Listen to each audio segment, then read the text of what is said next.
J'ai dû prendre la décision de faire passer votre intérêt avant ma propre vie. Je le fais d'abord pour vous. Pour que vous vous réveilliez et que vous changiez. Mais avant de vous dire ce que j'attends de vous, je vais vous donner les faits. Et ce sont vraiment les faits.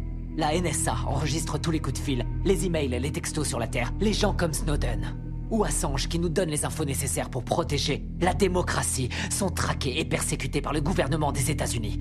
Ce gouvernement a été fondé par les riches.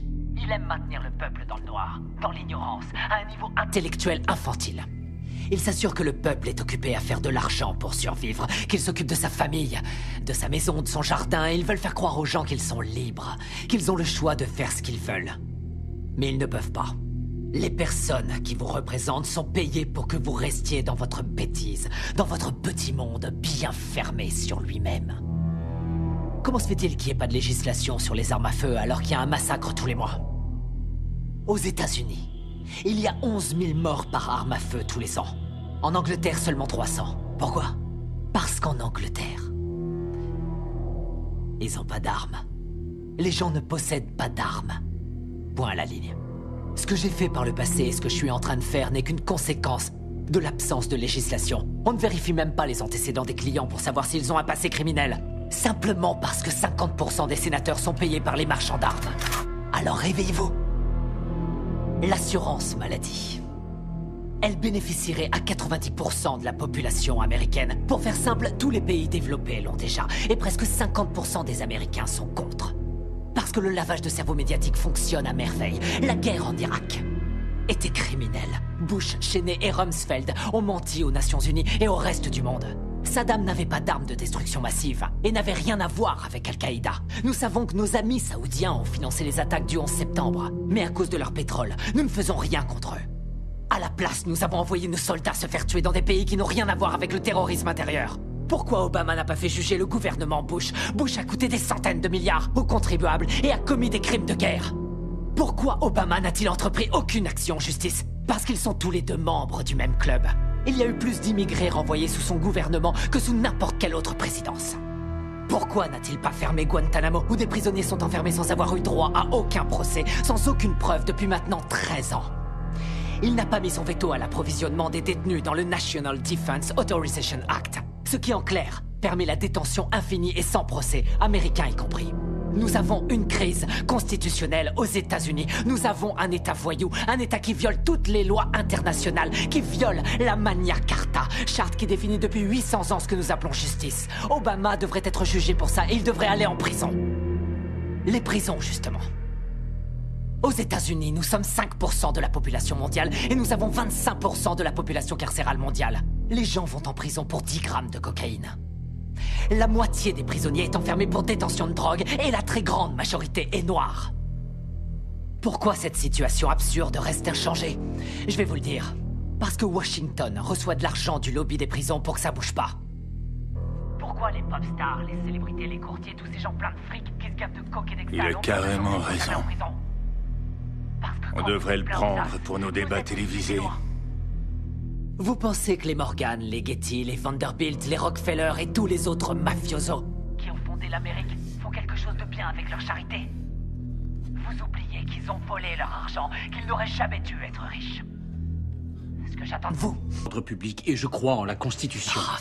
La Constitution est un mécanisme de contrôle pour les riches. L'ordre, c'est eux. Ils ont fait la Constitution pour protéger l'argent et les terres qu'ils ont volées. Les riches n'ont pas à craindre les lois et c'est partout dans le monde. Regarde les oligarques russes et les propriétaires allemands de l'industrie automobile, des chemins de fer, de l'industrie pharmaceutique. Ils ont tous utilisé le travail des esclaves sous Hitler. Pas vrai? Et les propriétaires de ces entreprises sont toujours les mêmes. La couronne britannique. Pas vrai. Et les nantis africains, eux, ils massacrent leur propre peuple. Ils empêchent leur pays de se développer. On lèche le cul des dirigeants arabes qui viennent avec leurs pétrodollars acheter des voitures de luxe à nos entreprises américaines pendant que quotidiennement ils exécutent leurs prisonniers. Ils accordent aucun droit aux femmes, ils tuent les gays. Seulement ça, on s'en fout royalement parce qu'ils ont le pognon. Nos grands patrons ne sont que des gangsters en costume à rayures. Ils se foutent complètement du régime des lois. Ils ont mis en place le plus sophistiqué des systèmes de sécurité intérieure de l'histoire de l'humanité. Ils ont violé les plus basiques de nos droits constitutionnels et nos libertés civiles. Ils ont détourné les ministères du gouvernement en filiales de leurs propres entreprises. Ils se sont emparés du système de contrôle de l'information pour saturer les ondes de mensonges dont tu es un bon contributeur, Chip. Tu n'es pas différent des autres journalistes. Tous les présentateurs de journaux sont dans la poche de quelqu'un. J'ai pas raison. C'est quoi le programme ici? Dans vos nouveaux studios? Je crois, oui. Franchement, est-ce que c'est pas la solution que l'Amérique utilise aux quatre coins du monde? Avec leurs drones. Qu'est-ce qu'ils envoient, les drones? Des bombes ou des bonbons pour les petits-enfants? On tue 50 gamins, Chip, pour avoir un terroriste. On pille pas le tiers-monde, peut-être? On les laisse crever de faim, et crever tout court pour maintenir notre niveau de vie. La situation est grave.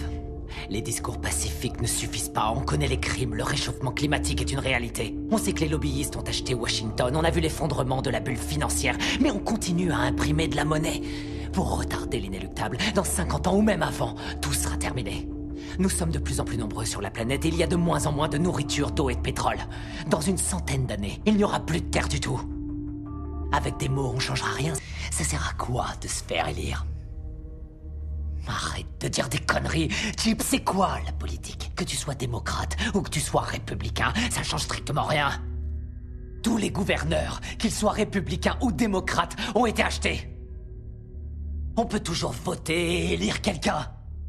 Ça change rien. Ce sont les lobbyistes qui ont le pouvoir.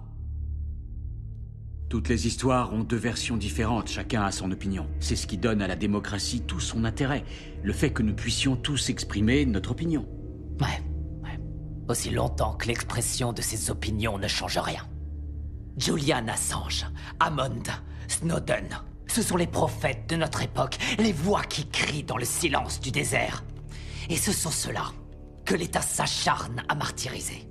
Notre démocratie est morte. On nous interdit de dire ce que nous pensons. À elle seule, cette interview devrait suffire à m'envoyer en prison sans jugement. Pour toujours, on va m'envoyer à Guantanamo. Ça sert plus à rien de s'exprimer. Et vous ne pensez pas pouvoir changer cet état de fait? Je peux pas.